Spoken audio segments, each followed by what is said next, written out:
Sir पुनः आपको फिर से मैं सादर आमंत्रित करती हूँ आपके व्याख्यान के लिए। नमस्कार। धन्यवाद अमिता जी। जी, और thank you sir, thank you. आप सब लोगों से जुड़ के मुझे भी अच्छा लग रहा है।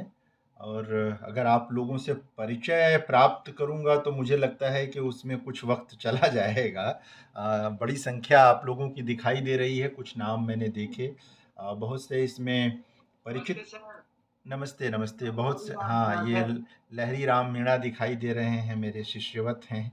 अब बहुत सारे लोग जो हैं आप में से, नमस्ते, ये सुलोचना दिखाई दे रहे हैं। बहुत से लोग आप में से प्रणाम। बहुत से लोग परिचित मुझे दिखाई दे रहे हैं। जो नहीं परिचित हैं वो परिचित हो जाएंगे। प्रणाम। जो नहीं परिचित हैं वो हो जाएंगे परिचित।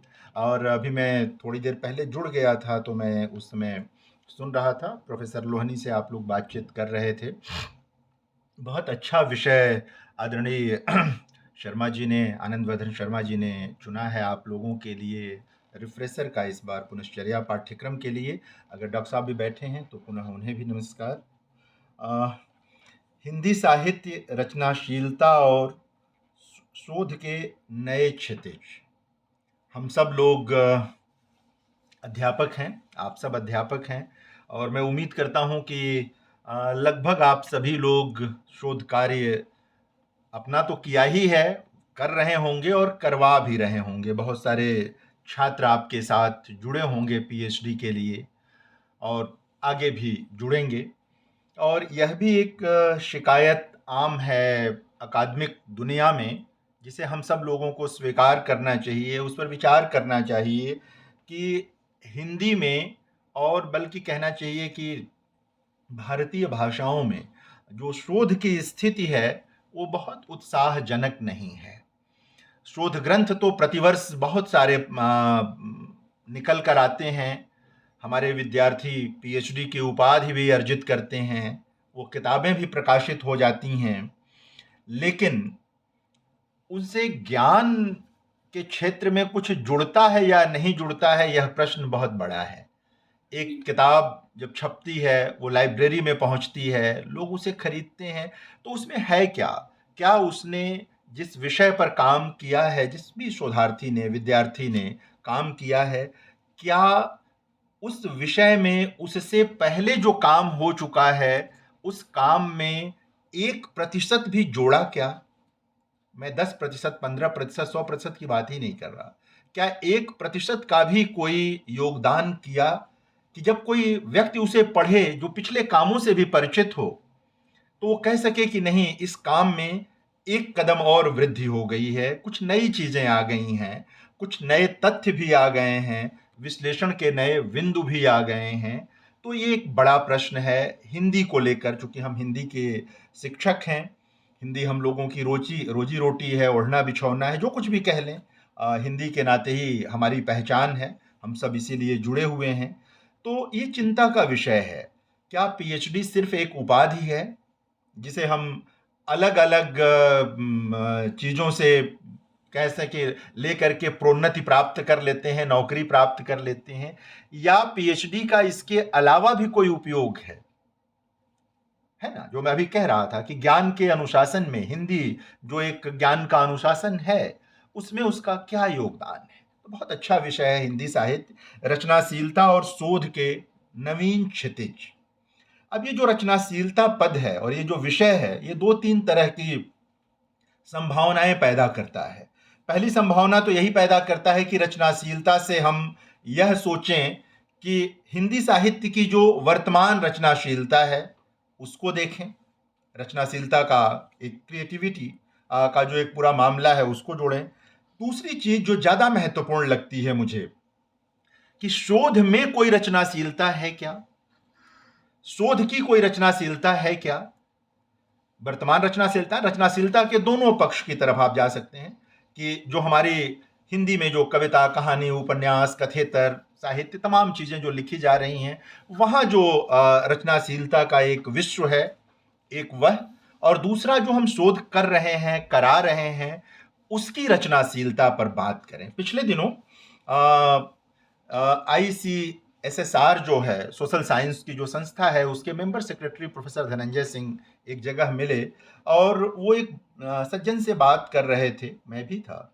वो कह रहे थे कि वो एक सेमिनार कराना चाहते हैं कि क्रिएटिव सोशल साइंस पर। सामान्यतः सोशल साइंस के बारे में हम सोचते हैं कि वो तथ्य हैं, ये हैं, वो हैं, सारी चीज़ें रहती हैं। वहाँ एक क्रिएटिव पद जोड़कर क्रिएटिव सोशल साइंस, ये बिल्कुल एक नया टर्म मुझे लगा, नया पद लगा कि सोशल साइंस के साथ क्रिएटिव जोड़कर कि किस तरह से सोशल साइंस का जो क्रिएटिव पक्ष है या उसको कैसे जो एक रचनाशीलता हो सकती है और सृजनात्मकता हो सकती है, बल्कि उसको कहना चाहिए, उसके साथ कैसे जोड़ें।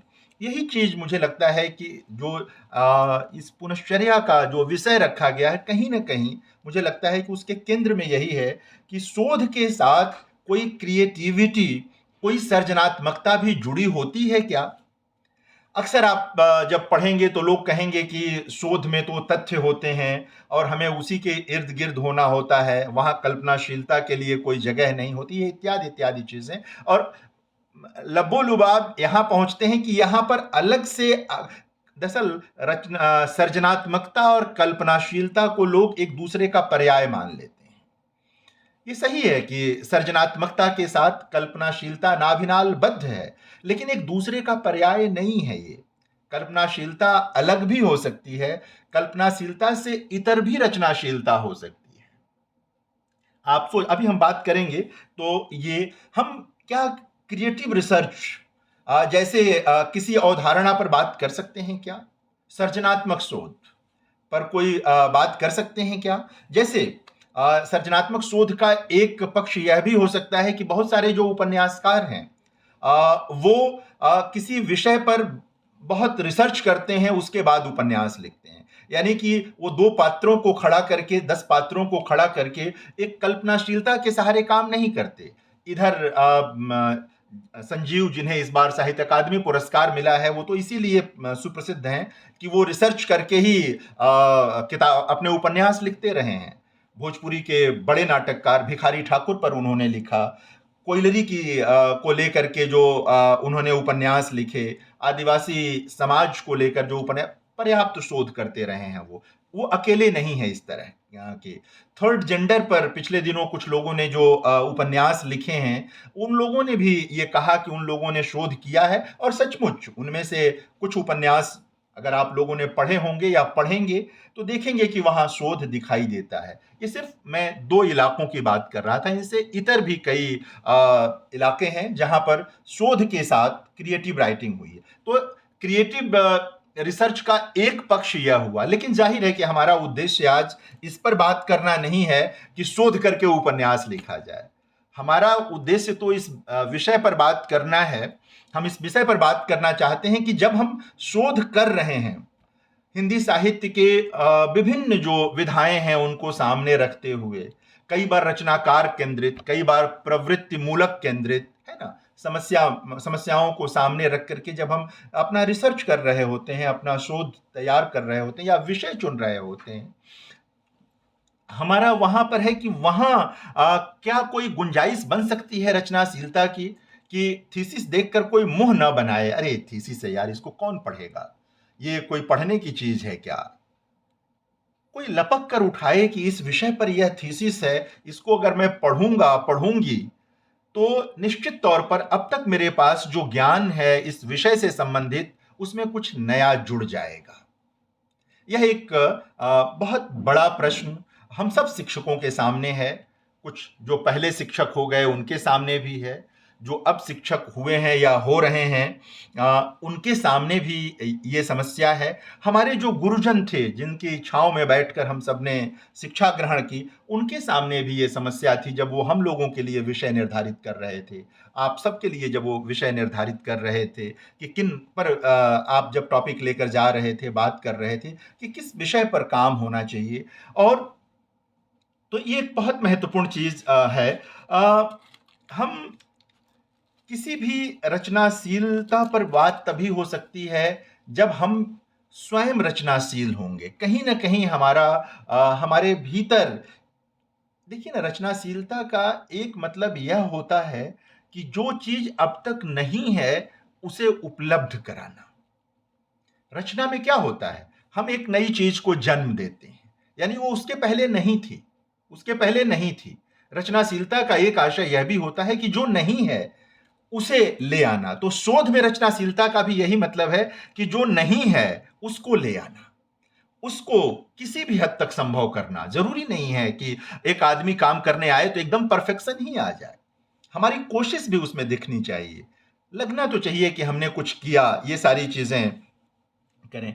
मोटे तौर पर जब हम बात करेंगे कि रचनाशीलता को कैसे रेखांकित करें, कैसे लेकर आए, कैसे हम आप देखेंगे कि आजकल जब विषय आपके पास आते होंगे विद्यार्थी लेकर के, बहुत आसान है आजकल, हालांकि वो विषय जटिल है।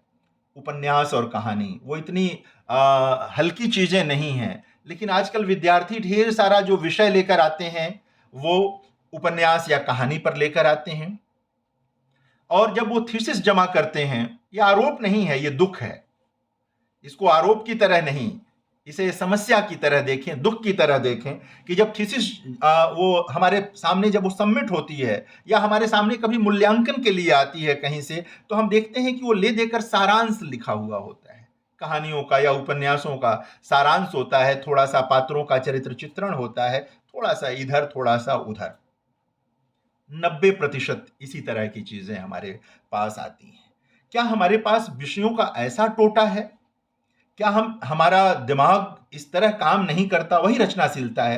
क्या हमारे दिमाग में जो रिसर्च का एक कोना है वहां क्रिएटिविटी बची ही नहीं कि हम कोई ऐसा विषय तय कर सकें शोध के लिए अपने विद्यार्थी के साथ मिलकर कि जब वो काम आए तो हमको भी सुख दे और विद्यार्थी को भी सुख दे? अभी हमारे पास शोध के लिए नए में भी बहुत सारी संभावना है और पुराने में भी बहुत कुछ छूटा हुआ है, जहां पर हमने देखा ही नहीं, झांका ही नहीं, हमने उस तरफ देखा। हम एक लेखक उठा लेते हैं, कोई कवि उठा लेते हैं, काम करते हैं, करिए, कोई दिक्कत नहीं है, उस पर भी काम जरूरी है, उसका भी रेखांकन जरूरी है, लेकिन उसके साथ समस्या क्या जुटाई गई है, समस्या क्या चुनी गई है, वो बहुत महत्वपूर्ण है। कविता के लिए कोई विषय आपने चुन लिया, कहानी के लिए कोई विषय चुन लिया, उपन्यास के लिए कोई विषय चुन लिया, यात्रा साहित्य या कथेतर साहित्य के लिए कोई विषय चुन लिया, आलोचना और चिंतन को लेकर विषय चुन लिया। मैं विषयों पर आगे जाऊं उसके पहले आपके साथ शेयर करूं जो चीजें एक शिक्षक के तौर पर मेरे सामने रहती हैं, आप सबके सामने आती होंगी, कि अगर एक विश्वविद्यालय में एक समय में 100 विद्यार्थी शोध कर रहे हैं एक विभाग में, आप देखेंगे कि उसमें से 60 से 70% के विषय एक दूसरे से बहुत आसपास के मिलते हैं। वो एक ही ढंग के या तो विमर्शों पर केंद्रित हैं, या तो कथा साहित्य को केंद्र में रख लिया गया है, कहानी को रख लिया गया। प्रवृत्ति मूलक अध्ययन का अभाव हुआ है इधर। प्रवृत्तियों के विकास को केंद्र में रख करके जो अध्ययन होना चाहिए उसमें कमी आई है। एक तरह से उस ओर से लोग मुंह मोड़े हुए हैं। मैंने कहा ना कि रचनाकार केंद्रित काम कोई छोटा काम नहीं होता, लेकिन जरूरी तो यह है कि प्रवृत्ति मूलक कार्य भी हो। आखिर प्रवृत्तियां कैसे रेखांकित होंगी? विमर्श केंद्रित कार्य बहुत जरूरी हैं, बहुत जरूरी हैं, लेकिन उसके साथ यह भी देखना जरूरी होगा कि उसमें अब तक क्या नहीं हुआ है। एक ही ढंग का काम कई बार एक ही सुपरवाइजर के शोध निर्देशन में चलता रहता है। ये दुख है। ये मैंने कहा ना कि फिर कोई आरोप नहीं है, ये एक तरह का कह सकते हैं कि हम सबका आत्मावलोकन है जिसको हम देख रहे होते हैं। हम कब बैठकर सोचते हैं कि इस वर्ष हमारे अंदर 4 विद्यार्थी, 8 विद्यार्थी आएंगे, 5 विद्यार्थी आएंगे, 4 जगहें हमारे अंदर खाली हैं, चलो हम जरा सोचें कि इस बार विद्यार्थी आएंगे, उनकी रुचि तो देखेंगे ही हम विद्यार्थी की, उनसे बातचीत करेंगे। क्या हमारे अपने पास इन्हीं विषयों से लेकर, मैं अभी परंपरागत बात कर रहा हूं, बिल्कुल कविता, कहानी, उपन्यास, जो हमारे परंपरागत क्षेत्र हैं साहित्य के, मैं उन पे बात कर रहा हूं। क्या हम कभी सोचते हैं कि लाओ कुछ हम ऐसे विषय चुने जिन पर काम नहीं हुआ है अब तक, या जिन पर हुआ तो यह पक्ष छूट गया था, इस पक्ष को सामने रख करके काम कराएं? हम कब सोचते हैं, कितना सोचते हैं? और अगर सोचते हैं तो बहुत प्रसन्नता की बात है। आप में से जो भी सोचता है वो बधाई का पात्र है। उसको मेरी ओर से साधुवाद, बधाई, उसका अभिनंदन, लेकिन नहीं सोचते हैं, अधिकतर नहीं सोचते हैं। विद्यार्थी आया, उसकी रुचि देखी, बैठे एक दिन, विषय तय कर दिया, बात खत्म। विद्यार्थी ने भी अपने 3 वर्ष 4 वर्ष गंवाए, अंत में 2 महीना बैठा, 300 पेज लिख करके जमा कर दिए। 3 लोगों के पास, 2 लोगों के पास, विश्वविद्यालय के अपने नियमानुसार वो जांचने को चली गई, थीसिस बन गई।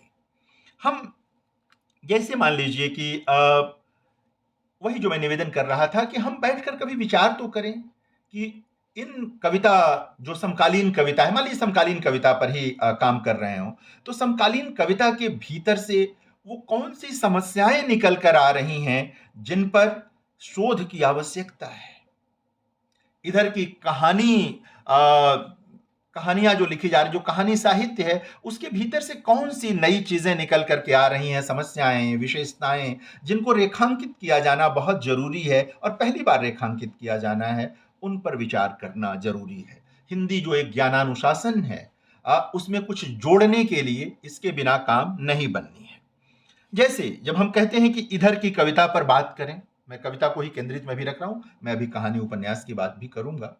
कविता को हम जब केंद्र में रखते हैं तो सबसे पहले जाहिर है कि एक मुख्य धारा कहा जाता है, तथा कथित शब्द भी लगा सकते हैं आप उसके साथ, एक मुख्य धारा की कविता कही जाती है। हालांकि मैं सबको मुख्य धारा ही मानता हूं, और मेरा ये मानना है कि जितने भी तरह की कविताएं या जितने भी तरह का साहित्य लिखा जा रहा है, अंततः उसे एक धारा के भीतर भी देखना जरूरी होता है। अलग अलग मोहल्ले जरूरी हैं, बनेंगे, जाहिर है कि शहर बसता है, लेकिन जब तक मोहल्ले मिलेंगे नहीं, शहर नहीं बसेगा। मैं बार बार ये कहता हूं, अलग अलग मोहल्लों का अस्तित्व जरूरी है, लेकिन उन मोहल्लों में आवाजाही, उन मोहल्लों का एक पूरा नक्शा बनेगा तो वो नक्शा जो है शहर बनाता है। उसी तरह साहित्य के साथ भी होता है। साहित्य के बहुत सारे मोहल्ले हैं, लेकिन वो मिलते हैं, तो हिंदी को अगर केंद्र में रख रहे हैं तो हिंदी साहित्य बनता है। जैसे अलग अलग विधाएं मिलती हैं तो साहित्य बनता है। तो कविता के भीतर, जैसे मैं कह रहा था कि एक मुख्य धारा की कविता लोग कहते हैं, जिसमें बहुत सारे लोग कविताएं लिख रहे हैं, उसमें बहुत सारी वैचारिक धाराओं के लोग कविताएं लिख रहे हैं। उसी के साथ जो पिछले दिनों विमर्श केंद्रित रचनाशीलता आई, जिसने बहुत कुछ जोड़ा हिंदी में, दलित कविता आई, आदिवासी कविता आई, थर्ड जेंडर के लोगों की भी कुछ कविताएं आई हैं। पिछले दिनों साहित्य अकादमी ने जो अपने अंतर्राष्ट्रीय उत्सव किए, उसमें थर्ड जेंडर के कवियों को उन्होंने बुलाया। अभी उड़ीसा में एक साहित्य उत्सव था, वहां भी थर्ड जेंडर के कवि थे, और उन लोगों ने अपनी कविताएं पढ़ी बाकायदा। तो वो लोग भी सीधे सीधे आ गए हैं। मतलब थर्ड जेंडर की कविता जब मैं कह रहा हूं, तो एक तो वो हुआ कि थर्ड जेंडर को केंद्र में रख कर लिखी गई कविता, एक है जो थर्ड जेंडर के लोगों के द्वारा लिखी गई कविता है। तो ये सीधे सीधे थर्ड जेंडर के लोग भी कविताएं अब लिख रहे हैं। उसी तरह जैसे दलित समाज से आए लोगों ने कविताएं लिखी, लिख रहे हैं, आदिवासी समाज से आए लोगों ने लिखा, लिख रहे हैं, और अब पिछड़ा विमर्श भी पिछले एक दशक से ज़्यादा समय से, बल्कि पिछड़ा विमर्श पर भी चर्चा है, और उस ढंग की चीज़ें भी साहित्य में आ रही हैं। निवेदन में ये कह रहा था कि जब इतनी तरह की कविताएं हैं, और जब हम काम करने जाते हैं, बात करने जाते हैं, तो हम सीमित क्यों हो जाते हैं? क्यों हमें सिर्फ लगता है कि ये, जैसे मैं कहूं कि जैसे दलित साहित्य पर काम कर, दलित कविता पर काम करना, अभी मैं कविता की बात कर रहा हूं, उसको आप चाहें तो साहित्य, उसी चीज को आप कहानी पर भी जोड़ सकते हैं, थोड़े बहुत अंतर के साथ, समस्या को, साहित्य की जो अपनी विषय, उनकी बात नहीं कह रहा हूं। तो या स्त्री कविता जो है हिंदी की, जो स्त्रियां पहले से लिख रही हैं, बहुत पहले से लिख रही हैं स्त्रियां, भक्ति काल से लेकर के अब तक हमारे वहाँ हैं, और इधर पिछले 25-30 वर्षों में तो एक बड़ी संख्या स्त्री कवियों की आई है, और ऐसा कभी नहीं था। आप देखेंगे कि महादेवी वर्मा के बाद कवित्रियां लिख रही होंगी, लेकिन नोटिस में एक कवि आती हैं, कीर्ति चौधरी, जब वो सप्तक परंपरा में आती हैं तो उनको नोटिस, उसके बाद गगन गिल आती हैं, फिर अनामिका और अन्य स्त्री कवि आते हैं, लेकिन उसके बाद एकाएक ढेर सारी प्रतिभाशाली स्त्री कवि जो हैं वो दृश्य पर दिखाई देती हैं। ये पहले नहीं था। अब इनकी खोज करना यह भी एक शोध का विषय है कि ऐसा तो हो नहीं सकता कि महादेवी जी और कीर्ति जी के बीच और कवि ना हो, स्त्री कवि। ऐसा भी नहीं हो सकता कि कीर्ति जी और गगन गिल के बीच जो 30 वर्ष का फासला है, उस 30 वर्ष में कोई कवि ना हो। ये कवि थे तो कहाँ गए?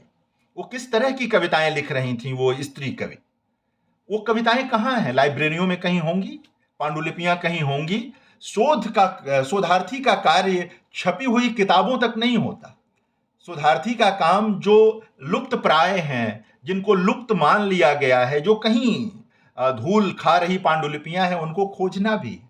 जाहिर है ज्ञान का अनुशासन तभी बढ़ेगा, तभी चीजें होंगी। इधर इस तरह के कुछ काम आए हैं कि 19वीं शताब्दी में जो कुछ स्त्री रचनाकार थे, उन रचनाकार थी, उनको लेकर के काम किया है कुछ लोगों ने। अच्छे कुछ ऐसे रिसर्च मेरी आंखों से गुजरे हैं, लेकिन बहुत सारा अभी अनुपलब्ध है। मैं सिर्फ निवेदन ये कह रहा था कि इस तरह से जब विचार करेंगे आप कि महादेवी वर्मा के 20 या 30 वर्ष बाद कीर्ति चौधरी, है ना, अगर 40 तक भी महादेवी जी का समय हम मान लें तो भी 53-54 में आ जाती हैं, 14-15 वर्ष के बीच में क्या और कोई नहीं लिख रहा है? और लिख रहा है तो कहाँ गया वो? उस पूरी दृष्टि की खोज कौन करेगा जिसमें स्त्री कवियों का रेखांकन नहीं हुआ, उनको रेखांकित नहीं किया गया? यही रचनाशीलता है। शोध की रचनाशीलता यही है, अदेखे को देख लेना। जिन चीजों को सायास छिपा दिया गया, जिन चीजों को कहीं कोने में रख दिया गया, किसी ताखे पर रखकर भूल गए, उन चीजों का पुनः स्मरण कराना शोध की रचनाशीलता है। यहां पर आपको कल्पना से कुछ नहीं करना है, सब कुछ यथार्थ में है लेकिन दिख नहीं रहा है, उसको दिखा दीजिए। शोध की रचनाशीलता यही है, यही एक नई चीज है ना, जो नहीं है वो, या होते हुए भी जो नहीं है, आपने उसको दिखा दिया। तो इस तरह से जब हम देखेंगे, स्त्री कविता की बात मैं कर रहा था, इधर जब प्रेम कविताओं पर आप बात करना शुरू करते हैं, हमारे वहाँ कोई एक साथी भ्रमर गीत की बात कर रही थी, जब मैं सुन रहा था लोहनी जी की बात, तो भ्रमर गीत भी एक तरह से देखेंगे विस्तार से, उसके बहुत सारे पक्ष हैं, लेकिन वो अनुराग की भी कविता है। अगर प्रेम की कविता के साथ उसको जोड़कर देखेंगे और आज की कविता के साथ जोड़ेंगे, तो यह भी एक विषय है कि जो पुरुष कवियों की प्रेम कविताएं हैं और जो स्त्री कवियों की प्रेम कविताएं हैं, उन उन उनका भी एक तुलनात्मक अध्ययन हो सकता है। उसका भी एक तरह से क्या मूल्यांकन हो सकता है कि दृष्टि का कितना अंतर है, कितना अंतर है दृष्टि का। एक पुरुष जब प्रेम कविता लिखता है तब, और एक स्त्री जब प्रेम कविता लिखती है तब, कई बार एक जैसे भाव होकर भी बात एक जैसी नहीं होती, चीजें बदल बदल सी जाती हैं। ये अगर इस तरह का विषय आता है तो चीज वहां निकल करके आप देखेंगे। स्त्रियां जब अपनी कविताएं लिख रही हैं तो उनमें हर चीज को शिकायत की तरह ही देख लेने की जरूरत नहीं है। वहां जो समस्याएं आ रही हैं,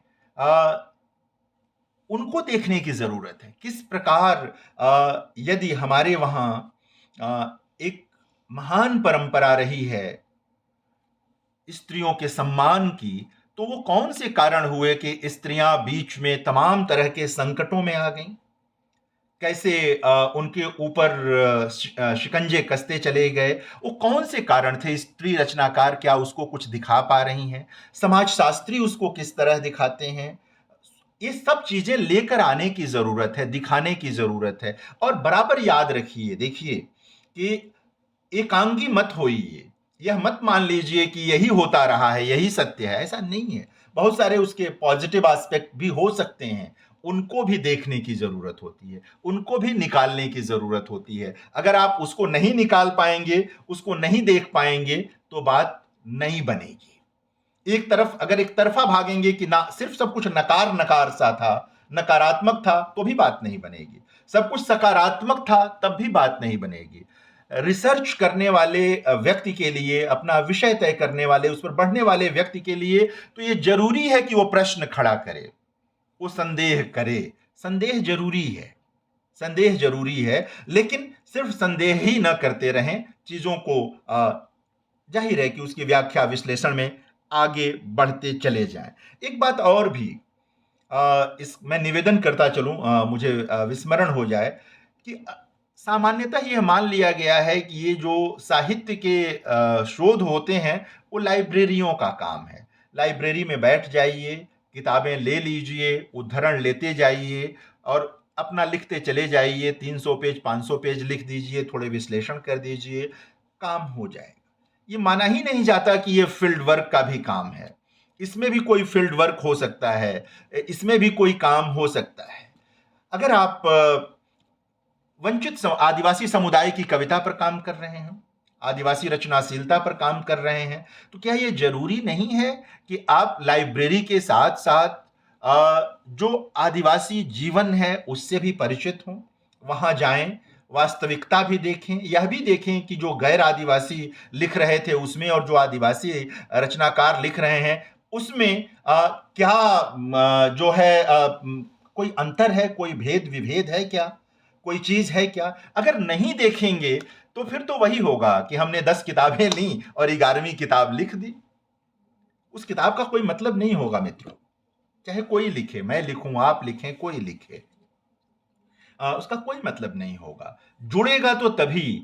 हमने फील्ड वर्क नाम की चीज, मतलब आपको शायद हजारों में 1-2 विद्यार्थी मिलते हों हिंदी में जो फील्ड वर्क जैसी कोई चीज करते हों, जाते हों, यह देखने भी जाते हों कि एक उपन्यासकार ने अवध का एक क्षेत्र लिया है, अगर भोजपुरी का एक क्षेत्र लिया है, अगर कहीं का भी एक क्षेत्र लिया है अगर, तो चलो एक बार देख तो आए कि ये जो जीवन दिखाई दे रहा है क्या ऐसा ही जीवन है वहां का।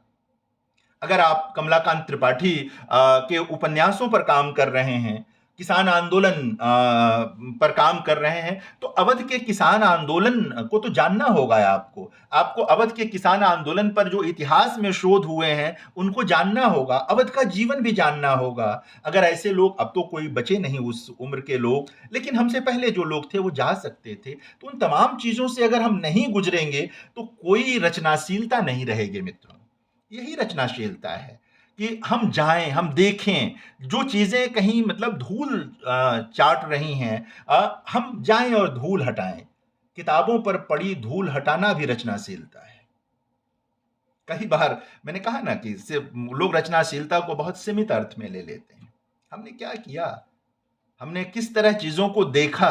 अगर नहीं देखा तो जाहिर है कि कुछ नया नहीं किया। किताबें तो बन जाएंगी, थीसिस तो बन जाएगी, अवार्ड भी होगी, कोई नहीं रोकता है। अब अपने कब आप में से किसने या हम में से किसने कब कोई थीसिस रिजेक्ट की? कोई नहीं रिजेक्ट करता आप थीसिस, नहीं करता। ये सच्चाई है, आत्मावलोकन है एक तरह का। ये सारी चीजें हैं, वो चीजें आप देखें। अभी भी साइंस में पीएचडी करना आसान नहीं है, साइंस के अनुशासनों में पीएचडी करना आसान नहीं है, इसलिए वहां अब भी कुछ कुछ काम हो जाता है, थोड़ा बेहतर काम हो जाता है, कुछ चीजें निकल आती हैं। लेकिन ये हम लोगों का दुख है। ये बहुत अच्छा विषय प्रोफेसर आनंद वर्धन शर्मा जी ने रखा है आप बातचीत के लिए। हम सबको एक तरह से आईना दिखाने वाला विषय है कि हमको सोचना चाहिए कि हम जो हिंदी की ही रोटी खाते हैं, हम करते क्या हैं हिंदी के लिए, हम क्या जोड़ते हैं इसमें। अध्यापन, क्लास पढ़ाना बहुत बड़ी जिम्मेदारी का काम है, वो तो करना ही है, लेकिन उसके साथ कुछ नया तो जोड़ें हम इसमें। कैसे जोड़ेंगे हम? पूर्वोत्तर पर कब काम देखा है आपने कि अज्ञेय के यात्रा वृतांतों को लेकर हमने पूर्वोत्तर की संस्कृति पर कोई काम किया और कराया हो? अज्ञेय के जो यात्रा वृतांत हैं वो पूर्वोत्तर के जीवन को लेकर आते हैं, और भी बहुत सारे यात्रा वृतांत हैं जो पूर्वोत्तर के जीवन को लेकर आते हैं। हमने कब देखा पूर्वोत्तर, जो कि भारत का एक बहुत सुंदर हिस्सा है, बहुत महत्वपूर्ण हिस्सा है, हमने कब ये किया कि अज्ञेय के यात्रा वृतांत में जो पूर्वोत्तर की संस्कृति है वो आई है? और अगर ये काम लिया भी विषय, तो क्या पूर्वोत्तर की यात्राएं की, क्या लोगों से मिले? अज्ञेय ने जिन जगहों की पहचान की, क्या हम उनकी पुनर्पहचान कर पाए? यही रचनाशीलता है, यही रचनाशीलता है कि हम विषय चुने नया और उस नए विषय के साथ न्याय भी करें। हमने कब कोई ऐसा विषय चुना कि दक्षिण में जो हिंदी का लेखन हो रहा है हम उस पर काम करें, उत्तर भारत में बैठकर, कि दक्षिण के हिंदी लेखन पर काम करें, और ये जाकर देखें, सिर्फ किताबों पे ना पढ़ लें, ये देखें कि मलयालम में जो हिंदी का लेखन हो रहा है, कर्नाटक कन्नड़ में जो कन्नड़, जब मैं मलयालम कह रहा हूं तो भाषा नहीं कह रहा हूं, केरल में जो हिंदी का लेखन हो रहा है, कर्नाटक में जो हिंदी का लेखन हो रहा है, तमिलनाडु में जो हिंदी का लेखन हो रहा है, आंध्र प्रदेश तेलंगाना में जो हिंदी का लेखन हो रहा है, हमने कब उसको अपने शोध का विषय बनाया, कब अपने शोध का विषय बनाया, कब यह देखा कि इस भारत का जो एक महत्वपूर्ण हिस्सा है और हमारे ही वे लोग जो अपनी मातृभाषा के अलावा हिंदी में लेखन कर रहे हैं, वो क्या लिख रहे हैं। जाहिर है कि वो तमिलनाडु के बारे में लिख रहे हैं, भारत के उस हिस्से के बारे में लिख रहे हैं, वहां का जनजीवन आ रहा है, वहां की संस्कृति आ रही है, केरल की संस्कृति आ रही है। हमने कब शोध में उसको अपना विषय बनाया और कब उसे रेखांकित किया, और हम ये जान पाए कि भारतीयता का विस्तार कितना ज्यादा है, कितने कितने रूपों में है भारतीयता का विस्तार।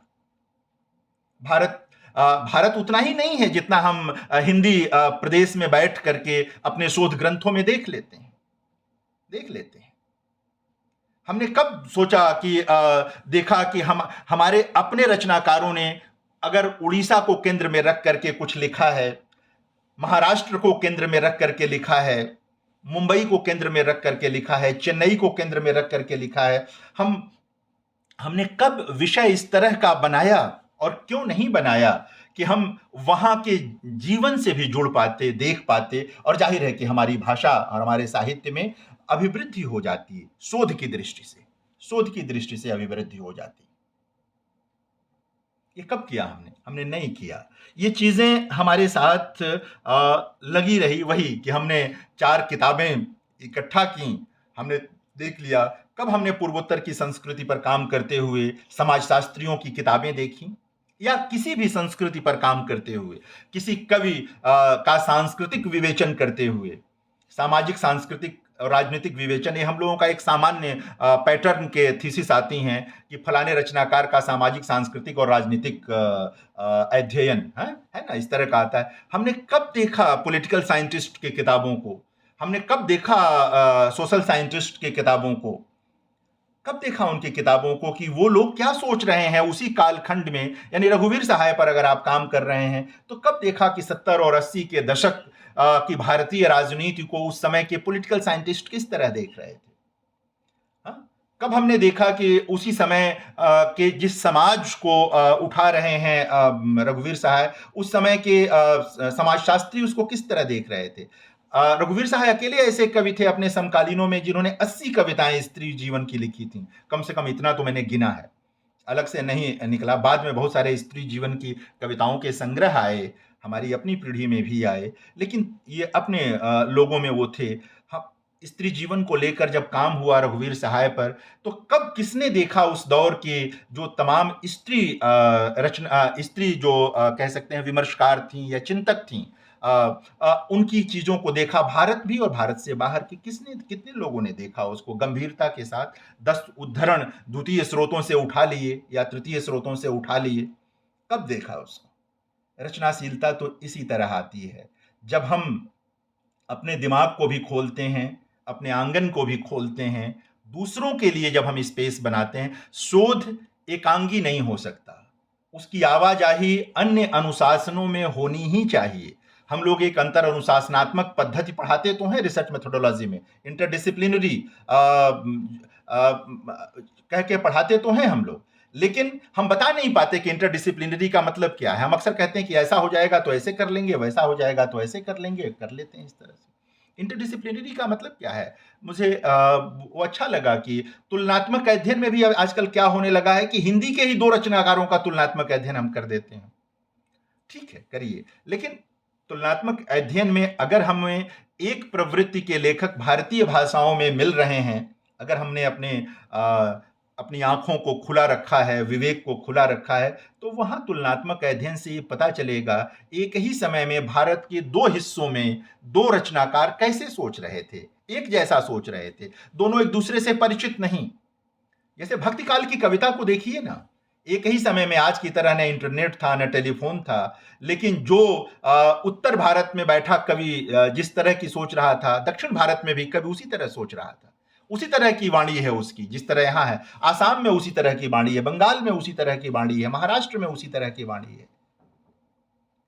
यह जो चेतना की एक रूपता थी, यही भारतीयता है ना। रामविलास शर्मा ने लिखा है कि जिस दौर में इस तरह से राजनीतिक रूप से भारत एक तरह से संगठित नहीं था, अलग अलग राजे रजवाड़े थे, तब भी कश्मीर का एक व्यक्ति जो है कर्नाटक में राजपुरोहित हो जाता था। और हमारे तमाम जो सांस्कृतिक जीवन की चीजें थी वो एक जैसी थी।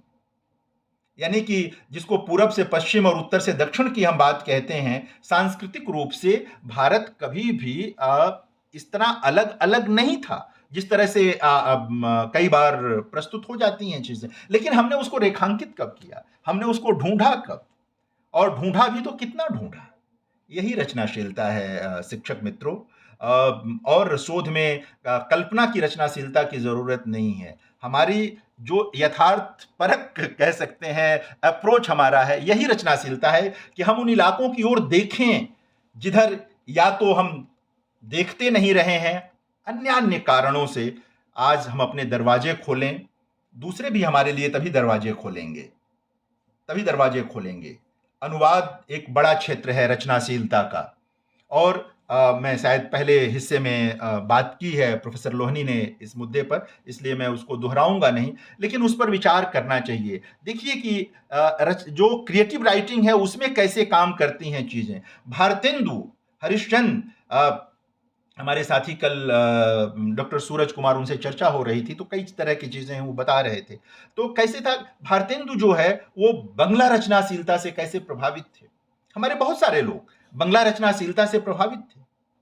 तो ये जो आवाजाही है तभी तो होगा ना, जब हम अपने दरवाजे बंद रखेंगे, दिमाग की खिड़कियां बंद रखेंगे, बहुत सारे अवरोध को हम मानते रहेंगे, तो कैसे ये रचनाशीलता आएगी। तो ये जो चीजें हैं कि हम पूर्वोत्तर को, आज जरूरी ये है कि हम अपने शोध के विषयों में पूर्वोत्तर को शामिल करें, दक्षिण को शामिल करें, जो पश्चिमोत्तर है उसको शामिल करें, पश्चिमी हिस्से को शामिल करें। आदिवासी जीवन पर जिस तरह के काम होते रहे हैं उनसे इतर कुछ नए विषयों की खोज करें, देखें कि किस तरह की चीजें आ रही हैं आदिवासी रचनाशीलता से भी, और जनजीवन को भी देख करके इसी तरह से जो जीवन के बहुत सारे पक्ष हैं उनको भी देखें। और शोधार्थी को साहसी भी होना चाहिए, उसे अपनी बात कहने का शऊर भी आना चाहिए और कहना भी चाहिए, दोनों होना चाहिए। उसे भयभीत होने की जरूरत नहीं होती।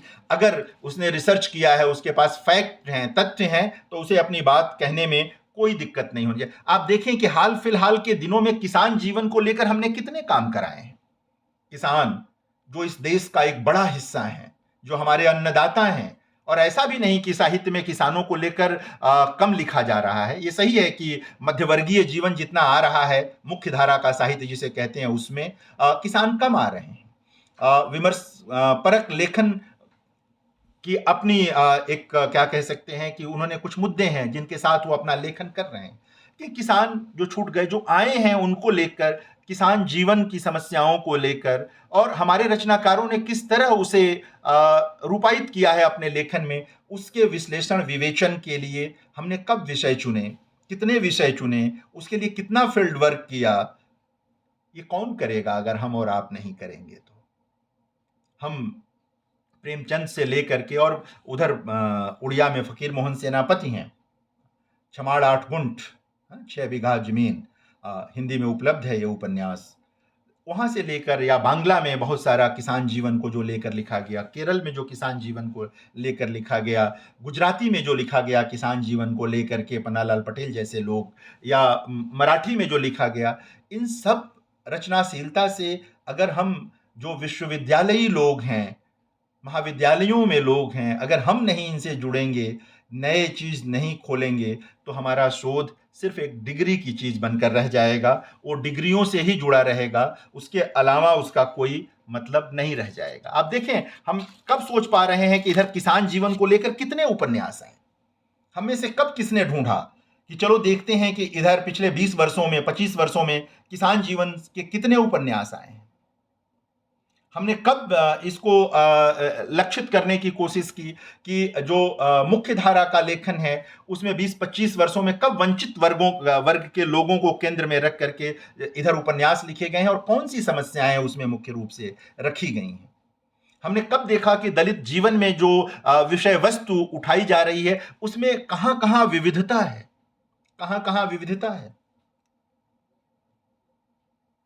हमने स्त्री जीवन पर, जो मैं कह रहा था, लिखते हुए कब ये देखा कि वंचित समुदाय में जो स्त्रियों का दुख है और उसका जो लेखन हुआ है साहित्य में वह, और जो मध्यवर्गीय जीवन मध्य वर्ग का जो स्त्री जीवन है और उसका जो लेखन हुआ है, उन दोनों में कहां कहां रास्ते मिलते हैं और कहां कहां समानांतर चलते हुए दिखाई देते हैं, और उनके मिलने का कोई बिंदु बन सकता है क्या? ये हम और आप नहीं सोचेंगे तो थियराइजेशन कैसे होगा, प्रवृत्तियां कैसे निर्धारित होंगी?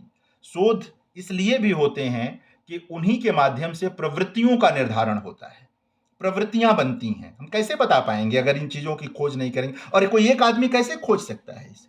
यह सामूहिक काम है मित्रों।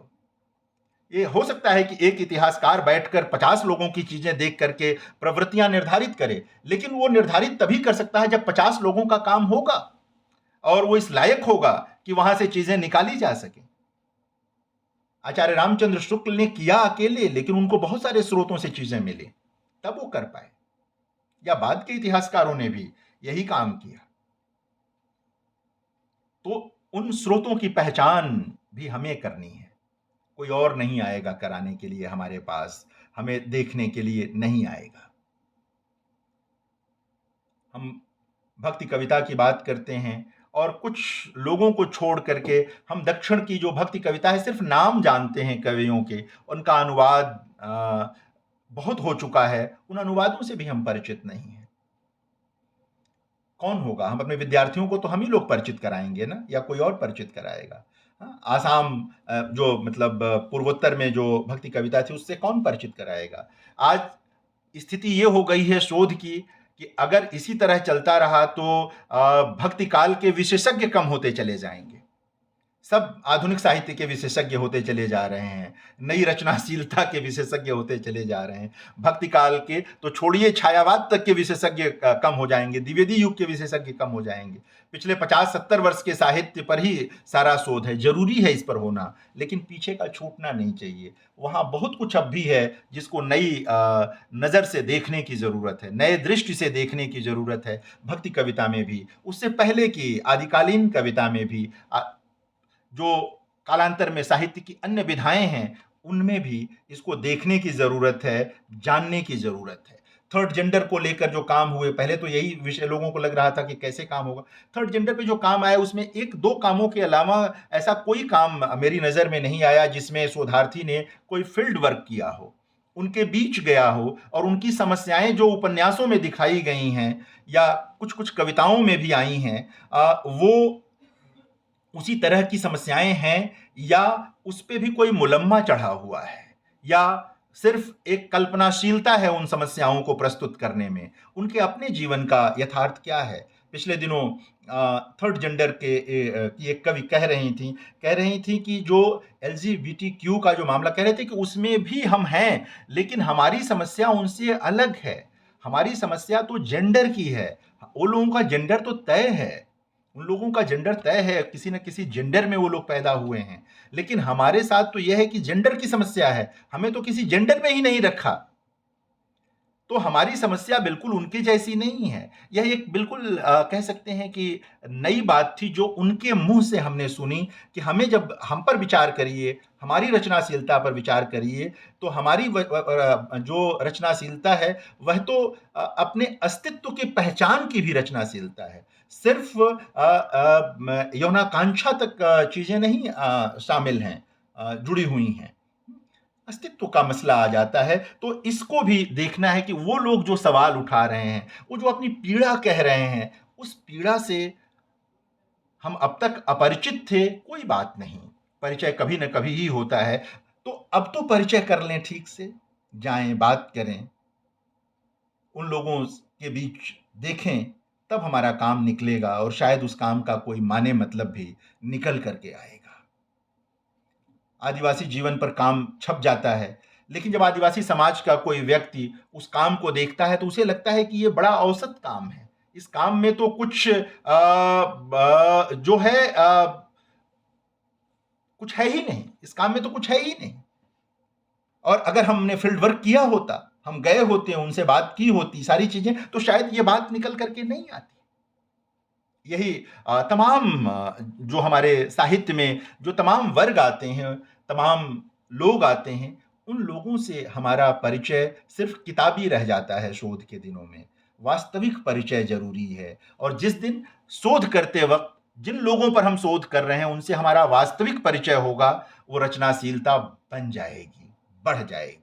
मुझे लगता है मेरे पास बातें बहुत सारी हैं, लेकिन अगर आप लोगों के पास कुछ सवाल हो तो उस पर बात कर लेते हैं, अन्यथा तो एक बज जाएगा ये। डॉक्टर साहब, मुझे लगता है कि चूंकि इसमें हम एक पक्ष हमने रचनाशीलता का भी रखा है, तो रचनाशीलता पर आपने काफी बातचीत की, लेकिन आपकी जो रचनाशीलता है उससे भी हमारे प्रतिभागी परिचित हो सके तो और अच्छा होगा। ये भी हमारा एक उद्देश्य रहा है। हमने कुछ लेखकों को भी जी जो अध्यापन से तो जुड़े हैं ही, जी या जी अध्यापन से नहीं भी जुड़े हैं तो लेखक हैं मूल रूप से, जी जी तो उस दृष्टि से भी आपसे हम परिचित तो सभी लोग हैं, लेकिन कुछ आपकी रचनाओं का पाठ यहाँ हो और कुछ आपकी रचनाशीलता और आपकी जो रचना दृष्टि है उस पर हमारे प्रतिभागी भी आपसे बातचीत करेंगे तो मुझे पसंद आएगी।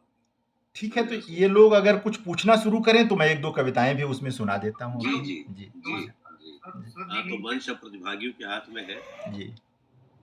सर, आपकी रचनाओं के संदर्भ में थोड़ा सा परिचय दिए तो अच्छा रहेगा सर। आप मुझसे तो मेरा परिचय मत पूछिए। आपके रचना के संदर्भ में थोड़ी बात हुई और लोग हैं, आपके कई साथी जो हैं जो मेरी रचनाशीलता से परिचित हैं, वही कुछ कहें तो बेहतर होगा। प्रणाम सर। प्रणाम प्रणाम प्रणाम। सर की एक बहुत ही बहुचर्चित और बहुपठित कविता है सोन चिरई, जो कि एक भोजपुरी सोहर पर केंद्रित है। सास मोरी कहेली बंझी ननद कहेली ब्रजवासिन हूँ। मैं चाहूंगी कि सर ये सोहर सुनाए और उस सोहर तो नहीं याद के है। विषय से, चूंकि हमसे लोक छूटता जा रहा है। नहीं। आज हम सब अपनी ही संस्कृति, अपनी ही लोक को कहीं ना कहीं भूल गए हैं, तो उस सोहर के माध्यम से आज हमें एक बार फिर से हमारे लोक से जोड़ दीजिए आप।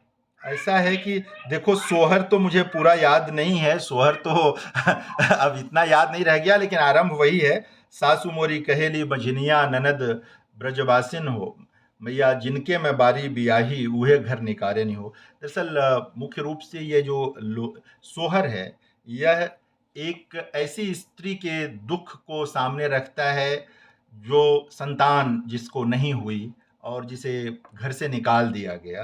तो इसी को केंद्र में रख करके ये कविता सोन चिरई मैंने बहुत पहले, जब मैं एमए का विद्यार्थी था, तब मैंने ये कविता लिखी थी।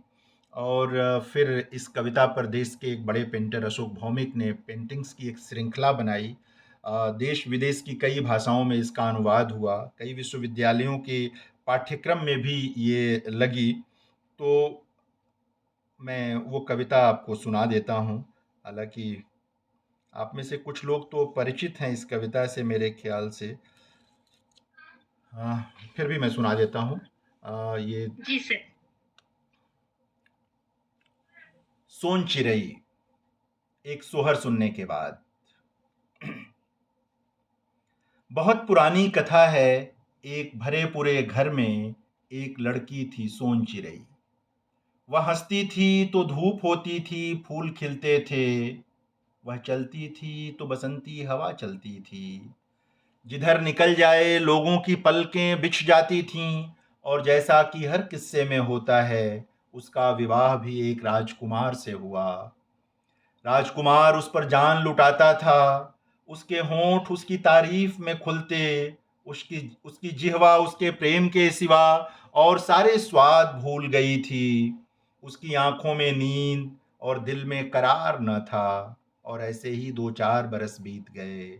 सोन चिरई की गोद न भरी, ननद को भतीजा, सास को कुल का दिया, पति को पुरुषत्व का पुरस्कार न मिला। ननद कहने लगी वज्रवासिन, सास कहने लगी बांझ, और जो रात दिन समाया रहा उसमें सांसों की तरह, उसने कहा तुम्हारी स्वर्ण देह किस काम की, अच्छा हो तुम यह गृह छोड़ दो, तुम्हारी परछाई ठीक नहीं होगी हमारे कुल के लिए। सोन चिरई बहुत रोई, मिन्नतें की, पर किसी ने न सुनी। आंसुओं बीच एक स्त्री घर के बाद भटकने लगी ब्रह्मांड में। उसे जंगल मिला, जंगल में बाघिन मिली, उसने उसे अपना दुख सुनाया। उसे जंगल मिला, जंगल में बाघिन मिली, उसने उसे अपना दुख सुनाया और निवेदन किया कि वह उसे खा ले। बाघिन ने कहा, वहीं लौट जाओ जहां से आई हो, मैं तुझे न खाऊंगी वरना मैं भी बांझ हो जाऊंगी। सोनचिरई क्या करती, वहां से सांप की बांबी के पास पहुंची। बांबी से नागिन निकली, नागिन ने उसका दुख सुना, फिर कहा वहीं लौट जाओ जहां से आई हो, जो मैं तुझे काट खाऊंगी तो बांझ हो जाऊंगी। सोनचिरई बहुत उदास हुई, सोनचिरई बहुत उदास हुई, फिर क्या करती, गिरते पड़ते माँ के दरवाजे पहुंची। माँ ने धधा कर हाल चाल पूछा, कौन सी विपत्ति में दुलारी बिटिया ऐसे घर आई है। बेटी ने अपना दुख सुनाया और चिरौरी की कि थोड़ी सी जगह दे दो माँ रहने के लिए। माँ ने कहा, विवाह के बाद बेटी को नैहर में नहीं रहना चाहिए, लोग बाग क्या कहेंगे, वहीं लौट जाओ जहाँ से आई हो। और सुनो, बुरा न मानना बेटी, जो तुम्हारी परछाई पड़ेगी तो मेरी बहू बाँझ हो जाएगी। यह कहकर माँ ने अपना दरवाजा बंद कर लिया। अब सोनचिरई क्या करती, उसने धरती से निवेदन किया, अब तुम्ही शरण दो माँ, दुख सहा नहीं जाता, इन कदमों से चला नहीं जाता। जो लोग पलकों पर लिए चलते थे, मुझे उनके ओसारे में भी जगह न बची मेरे लिए। अब कहाँ जाऊं तुम्हारी गोद के सिवा, अब कहाँ जाऊं तुम्हारी गोद के सिवा। धरती ने कहा, तुम्हारा दुख बड़ा है, धरती ने कहा, तुम्हारा दुख बड़ा है, लेकिन मैं क्या करूं, जहां से आई हो वहीं लौट जाओ। जो मैं तुमको अपनी गोद में रख लूंगी तो ऊसर हो जाऊंगी, और मित्रों इसके आगे जो हुआ वह किसी किस्से में नहीं है। हुआ यह कि सब ओर से निराश सोनचिरई बैठ गई एक नदी के किनारे।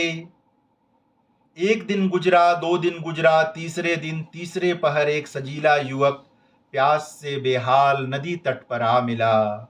उसने सोनचिरई को देखा, उसने सोनचिरई को देखा, सोनचिरई को देख पल भर के लिए वह सब कुछ भूल गया। उसने विह्वल हो नरम स्वर में सोनचिरई से दुख का कारण पूछा और सब कुछ जान लेने पर अपने साथ चलने का निवेदन किया। सोनचिरई पलछिन हिचकी, फिर उसके साथ साथ हो ली। सोनचिरई पलछिन हिचकी, फिर उसके साथ साथ हो ली।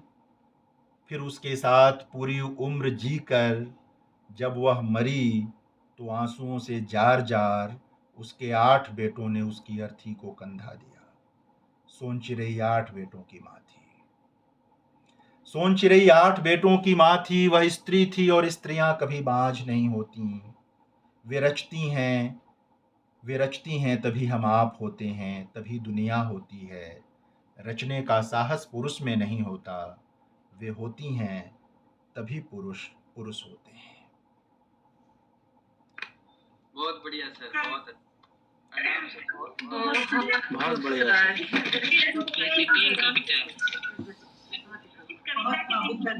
बहुत अच्छी कविता सर। जी, अद्भुत कर अपने एक व्याख्यान में उन्होंने ये स्वीकार किया कि सोनचिरई कविता उनकी पहचान से जुड़ी हुई कविता है।